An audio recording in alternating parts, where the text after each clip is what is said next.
Hi friends, welcome back to my channel SV కథల లోకంకి స్వాగతం. నిన్ను చూసే ప్రతీక్షణం పార్ట్ 1. వర్షం పడుతున్న సాయంత్రం. పల్లెటూరు రోడ్డు మీద చిన్న చిన్న మట్టి గుంటలు. అప్పుడే ఆ మార్గంలో ఒక అమ్మాయి జాగ్రత్తగా అడుగులు వేస్తూ నడుస్తోంది. ఆమె చేతిలో కొంచెం తడిసిన పుస్తకాలు, కానీ వాటిని తన గుండెలకు దగ్గరగా పట్టుకొని కాపాడుకుంటూ ఉంది. ఆమె వేసుకున్నది లైట్ పింక్ కలర్ చుడిదార్. దానిపై చిన్న చిన్న తెల్ల పువ్వుల డిజైన్లు ఉన్నాయి. దానికి సరిపోయే వైట్ దుప్పట్ట తేలికగా గాలిలో ఊగుతోంది. వర్షపు చినుకులు దానిపై పడుతూ మరింత అందాన్ని పెంచాయి. ఆమె హైట్ 5 అడుగుల 4 ఇంచులు. చాలా స్లిమ్గా, సాఫ్ట్గా కనిపించే శరీర నిర్మాణం. ప్రతి అడుగు వేసినప్పుడు ఆమె నడకలో ఒక అందమైన నాజూకుతనం కనిపిస్తుంది.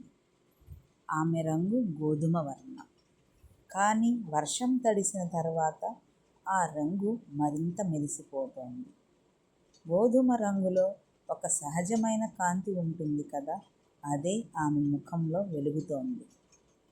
పొడవాటి జుట్టు తడిసి కొంచెం చెంపలకి అంటుకొని ఉంది.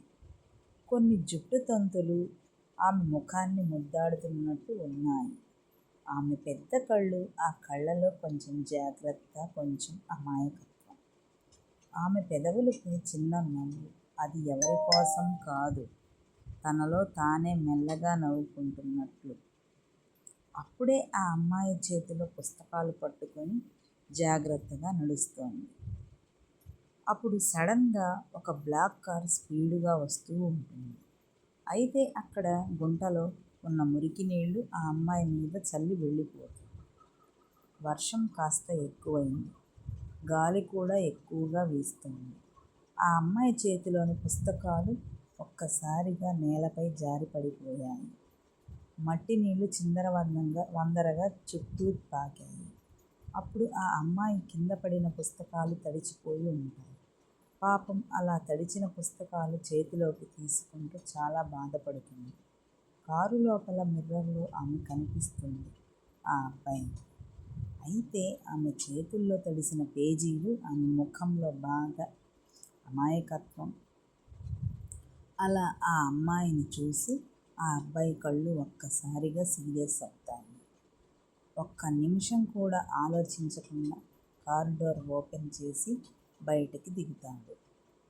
అప్పుడు అతను అడుగులు ఫాస్ట్గా వేసుకుంటూ కాన్ఫిడెన్స్తో, వర్షం చినుకులు అతని మీద బలంగా పడుతున్నా అతను ఏమాత్రం పట్టించుకోకున్నట్టే నడుస్తూ వస్తున్నాడు. బ్లాక్ షర్టు వర్షంతో తడిసి అతని బాడీకి దగ్గరగా అతుక్కుంది. చేతికి ఉన్న వాచ్ మెరుస్తోంది. పాదాల్లో ఫార్మల్ షూస్. మట్టి కూడా అతని స్టైల్ని తగ్గించలేకపోతుంది. కళ్ళకు పెట్టుకున్న స్పెట్స్ మీద నీటి చుక్కలు పడుతున్నా అవేవి పట్టించుకోకుండా ఆమె దగ్గరికి వస్తాడు. కళ్ళు గాఢంగా, స్ట్రైట్గా చూస్తున్నాయి. అవి కోపంగా లేవు, కానీ చాలా డామినెంట్గా ఉన్నాయి. అతని ముఖంలో చిన్న స్మిర్క్, కానీ ఈసారి అది అహంకారం కాదు, ఒక ఇంటెన్సిటీ. అతను దగ్గరకు వచ్చే కొద్దీ ఆ అమ్మాయి గుండె వేగంగా కొట్టుకుంటుంది. వర్షం ఆగేలా లేదు. చీకటి మెల్లగా పెరుగుతోంది. ఆమె కింద పడిన పుస్తకాలు తీసుకుంటూ ఉంటే చేతులు వణుకుతూ ఉన్నాయి. అప్పుడే గట్టిగా 6 అడుగుల అందగాడు అడుగుల శబ్దం.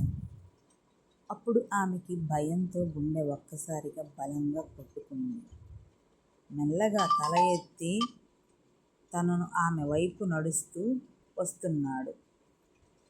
ఆమె ఒక్కసారిగా భయంతో వెనక్కి అడుగు వేస్తుంది. అతను దగ్గరికి వచ్చేసరికి ఆమె బుక్స్ తీసుకోకుండా లేచి నిలబడి కళ్ళు కిందకి వంచేస్తుంది. కానీ అతను ఒక్క మాట కూడా మాట్లాడకుండా కిందన పడిన పుస్తకాలు చేతిలోకి తీసుకుంటాడు.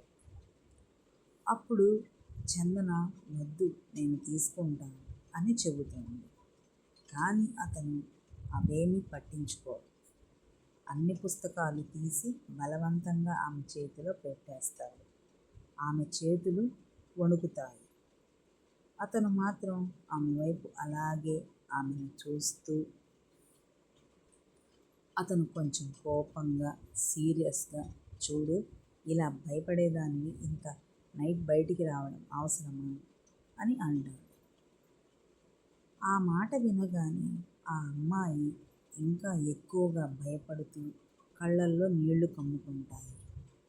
ఆమె గొంతు కొంచెం కంపిస్తుంది.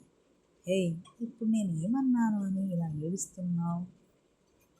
అప్పుడు ఆమె ఏడుస్తూ, మా అక్క ఈ బుక్స్ వెంటనే తీసుకురమ్మనండి అని అంటుంది. అసలు మీ అక్కకి బుద్ధి లేదా? ఇలా నైట్ టైం ఓన్లీ బుక్స్ కోసం నేను ఇలా బయటికి పంపించటం అని కోప్పడతాడు. ఆమె మాటలు ఆగిపోతాయి. కళ్ళ నుంచి నీళ్లు జారిపోతాయి. అసలు అంత ఇంపార్టెంట్ బుక్స్ ఏమిటి అని ఆమె చేతిలో బుక్స్ తీసుకొని చూశాడు. అవి ఒక బాలీవుడ్ హీరో ఇంటర్వ్యూ బుక్, ఇంకొన్ని రొమాంటిక్ నవలలు ఉంటాయి. అవి చూడగానే అతనికి కోపం వచ్చి ఆ బుక్స్ అన్నీ ముక్కలు ముక్కలుగా చింపి పడేస్తాడు. ఆ బుక్స్ అన్నీ ముక్కలు ముక్కలుగా నేలపై పడిపోతాయి. వర్షం చినుకులు వాటిపై పడుతూ ఆ పేజీలన్నీ మట్టిలో కలిసిపోతూ ఉంటాయి. అప్పుడు ఆ అమ్మాయి షాక్లో నిలబడిపోతుంది. మెల్లగా ఆమె కళ్ళు ఆ చీలిన పేజీల వైపు తిరుగుతాయి. ఒక్క క్షణంలోనే ఆమె కళ్ళల్లో నీళ్లు ఉప్పొంగిపోతాయి. చందన మెల్లగా మోకాళ్ళపై కూర్చొని ఆ చీలిపోయిన పేజీలను చేతిలోకి తీసుకుంటూ వాటిని మళ్ళీ కలపాలని ప్రయత్నిస్తుంది. కానీ అవి ఇక పుస్తకాలు కావు, ముక్కలైన జ్ఞాపకాలు మాత్రమే. ఆమె చేతుల్లో ఇప్పుడు పుస్తకాలు లేవు, ముక్కలైన పేజీలు మాత్రమే ఉన్నాయి. వర్షం చినుకులు ఆమె కన్నీళ్లలో కలిసిపోతాయి. అసలు ఎందుకు ఈ అమ్మాయి వీటి కోసం ఇంతలా ఏడుస్తుంది అని తన మనసులోనే అనుకుంటాడు. ఆ తరువాత ఆ అమ్మాయి అలా బాధపడుతుంటే అతనికి తన గుండె బరువెక్కినట్టు అనిపించింది. ఆ అమ్మాయి దగ్గరికి వెళ్ళి తన భుజం మీద చేయి వేస్తాడు. మరి ఇప్పుడు ఆ అమ్మాయి రియాక్షన్ ఎలా ఉంటుంది అని అనుకుంటున్నారు? అసలు ఆ బుక్స్ కోసం ఎందుకు ఇంతలా ఏడుస్తుందో మీలో ఎవరికైనా తెలిస్తే చెప్పండి యార్. Okay, hi friends, please like, share, subscribe చేయండి.